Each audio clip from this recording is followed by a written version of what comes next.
Assalamualaikum warahmatullahi wabarakatuh.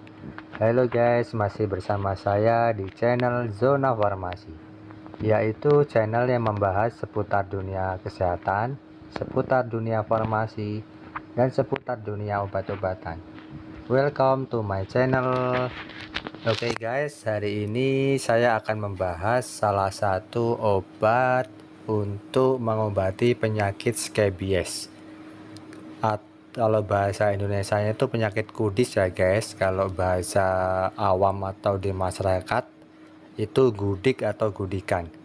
Obatnya yaitu Scabimid Cream dengan senyawa aktif permetrin 5% dari PT Galenium ya guys. Apa sih Scabimid itu? Scabimid adalah merek obat topikal atau oles yang biasa digunakan untuk mengatasi masalah kulit yang dikenal dengan nama kudis atau gudik ya guys. Penyakit kudis atau scabies merupakan jenis iritasi kulit yang disebabkan oleh serangga Scaraptus scabiei atau yang biasa disebut juga dengan tungau atau kutu ya guys, tapi bukan kutu kupret. Scabimid memiliki kandungan bahan aktif permetrin yang berasal dari jenis pyrethroid ya guys. Zat kimia yang satu ini seringkali difungsikan sebagai insektisida yang mampu untuk membasmi berbagai macam hama, termasuk juga tungau.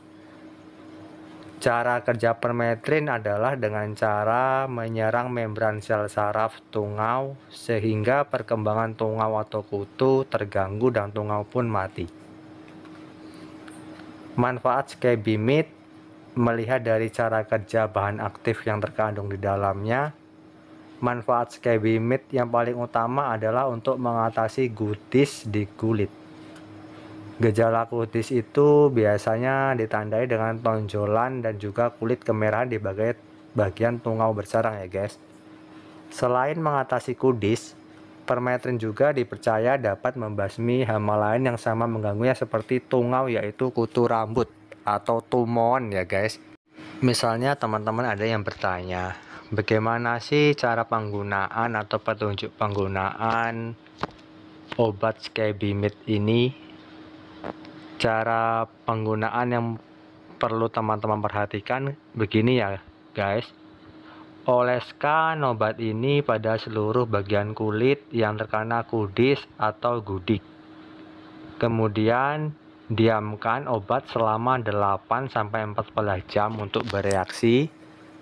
Jangan biarkan kudis terkena air selama Anda menggunakan obat ini. Jadi teman-teman ketika menggunakan obat ini sebaiknya ketika malam hari hendak tidur, agar teman-teman tidak bersinggungan atau bersentuhan dengan air ketika teman-teman sedang tidur. Jika teman-teman menggunakan di pagi hari atau siang hari, teman-teman pasti sering sekali bersinggungan atau kontak dengan air, terutama yang muslim untuk melakukan ibadah sholat dengan berwudu ataupun mencuci tangan setelah makan. Setelah selesai, barulah bisa bilas tubuh dengan air bersih. Jangan biarkan obat ini berada di kulit melebihi dari 14 jam ya teman. Obat ini hanya untuk digunakan sekali dalam seminggu ya teman, selama 8 hingga 14 jam tersebut, dan tidak untuk digunakan berulang kali. Kecuali kalau dalam pengobatan minggu pertama ternyata masih ada telur-telur kudis yang tertinggal atau belum sembuh, baru bisa dilanjutkan minggu kedua, itu pun menurut instruksi dokter dan arahan apoteker ya teman. Permetrin termasuk ke dalam golongan obat antiparasitik ya teman. Obat ini bekerja dengan cara menghancurkan sel parasit sehingga dapat membunuh tungau atau kutu beserta dengan telur-telurnya yang menyebabkan infeksi. Teman-teman bisa membeli obat ini di salah satu apotik terdekat di sekitar tempat tinggal teman-teman, atau rumah sakit terdekat di sekitar tempat tinggal teman-teman. Namun teman-teman harus menuruti perintah dokter ya teman-teman, karena obat ini berlogo keras atau dengan kode merah, harus melalui resep dokter ya. Saya tekankan lagi, mereknya banyak ya teman-teman, tidak harus Skebimid, yang penting mengandung senyawa aktif permetrin ya teman. Mereknya banyak, ada Medscape, ada Skebimid, ada Noskep, ada permetrin generik, ada Peditok. Biasanya Skebimid yang buat mengobati kutu, rambut atau tumor ya guys. Ada juga Skecit, ada juga Skebikor, Skebicid dan lain-lain. Banyak sekali mereknya teman-teman. Yang penting mengandung senyawa aktif Skebimid, permetrin. Penyakit skebies atau gudik ini ya guys, banyak diderita di masyarakat kita. Maka nggak heran sih banyak penamaan lokal atau pemberian nama untuk penyakit ini, seperti gudik atau gudikan, kudis atau kudisan, gatal agogo, budukan, galer, dan lain-lain ya guys. Penyebab penyakit skebies telah saya sebutkan sebelumnya. Penyakit skebies disebabkan oleh tungau berukuran kecil yang tak nampak oleh mata telanjang atau tak kasat mata, sehingga untuk melihatnya diperlukan alat bantu berupa mikroskop. Ukuran tungau betina berkisar antara 0,3 sampai 0,4 mm, sedangkan tungau jantan setengah dari ukuran betina.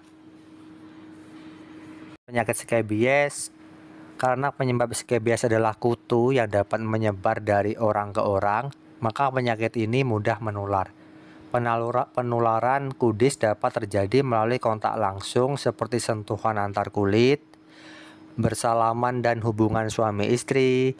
Bisa juga terjadi secara nggak langsung, misalnya melalui pakaian, handuk, tempat tidur yang dipakai bersama-sama. Maka nggak heran jika penyakit skebies ini mudah menjangkit orang secara berjamaah, seperti dalam satu keluarga, satu asrama, satu pondok, satu sekolahan, satu kontrakan, satu kosan. Seperti itu ya teman-teman.